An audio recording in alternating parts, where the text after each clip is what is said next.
Assalamualaikum guys. So kembali kita dalam segmen ZX6 makan jajan apa hari ni. So seterusnya kita akan masih jajan-jajan yang simple, which is adalah fender eliminator. So siapa yang tak tahu, daripada Z25 lagi, fender eliminator ni adalah macam kalau bila kita buang echo, kita kena tutup belah bawah tu. So inilah dia eliminator. So jom kita nak lanja cara pasang sikit dan hasil echo kita yang solidnya. Okay, let's go.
Okay guys, so kita dah siap pasang.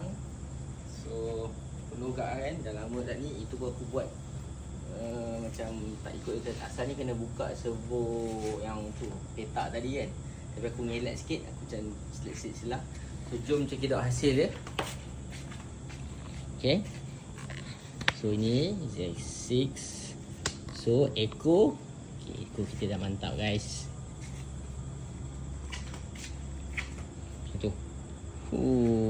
Tapi bila kita zoom, kita dah tutup macam tu. Ini bukanlah macam TST tu kan, tapi ok lah, at least tak adalah akan masuk apa-apa air kat dalam tu kan. Kan handsome echo macam sebegini rupa kan. Sedap kan. Alright. So untuk lagi banyak pemasangan jajan untuk ZX6, jom follow kita dan boleh follow kita punya journey untuk kita bikin sikit demi sedikit untuk jadikan ZX6 kita Christmas. Alright, padu guys.